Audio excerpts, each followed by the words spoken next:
ibunya. Terus yang ketiga yang mau saya kasih tahu adalah silabus itu milik siapa, Bapak dan Ibu?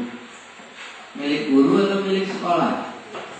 Milik sekolah jawabannya. Ya Bu ya. Silabus itu miliknya sekolah. Hanya saja dibuat oleh guru. Dibuatnya secara bersama-sama.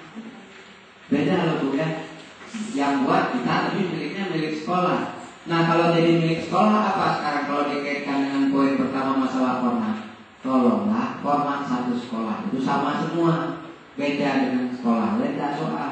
Karena itu kepemilikannya pemilikan atansi. Kan saya silabus bahasa Indonesia formatnya seperti ini. Yang matematika seperti ini dikumpulkan ke satu sekolah formatnya beda-beda kan saya Bu. Pada akhirnya silabus itu ditandatangani Bu, bukan kepala sekolah Ibu yang menandatangani, orang yang di atas kepala sekolah Ibu. Sehingga nggak perlu mencantumkan guru, kepala sekolah, nggak ada hak kepala sekolah menandatangani. Bukan kapasitas dia, belum cukup jabatan dia untuk menandatangani silabus. Pada hakikatnya yang tanda tangan itu ketika KTSP-nya sudah jadi, kan silabusnya dilampirkan. Yang tanda tangan KTSP kan bukan kepala sekolah, paling kurang kepala dinas, itu paling kurang.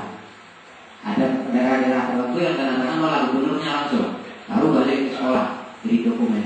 Jadi dokumen yang punya dasar hukum, ya Bu ya. Nah sekarang kalau RPP yang punya ibu, yang buat juga ibu. Bapak Ibu berdasarkan operasionalnya lingkungan di sini, lingkungan setempatnya yang kita angkat, supaya silabus kita itu yang pertama mencirikan kurikulum yang operasional.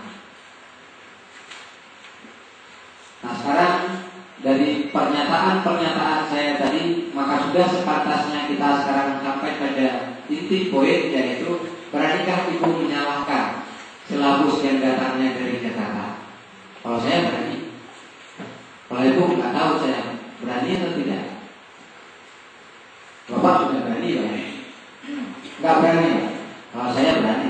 Kalau ada silabus dari Jakarta dikasihkan saya, ini silabus salah. Walaupun yang buat menteri. Kenapa Bu? Nggak sesuai dengan mereka. Kadang-kadang di sini dia buat kata baca benar nggak? Sumber dan alat, sumber belajar. Ya tulislah umpamanya gambar. Ya tulisnya umpamanya D, ya tulisnya umpamanya komputer. Pakailah semua kita. Mana punya komputer kita Pak? Mana punya kaset kita? Kira-kira kan seperti itu. Nah yang paling parah hari ini adalah praktek yang dilakukan oleh sebagian kepala sekolah membeli kantornya yang boleh dibatasi. Karena sudah dibatasi pada KD. Sayang kalau Bapak ngajar 5 rukun saja. Ya Pak ya dan Ibu ya. Sudah dibatasi di KD. Tadi KD-nya terlalu luas sehingga harus dibatasi pada indikator. Nah kalau yang seperti ini nggak ada hak Bapak Ibu memangkasnya lagi, membatasi pada indikator, menyebutkan 5 rukun salah. Hati kita. Saya kena orang tahu ya. Contoh yang lain.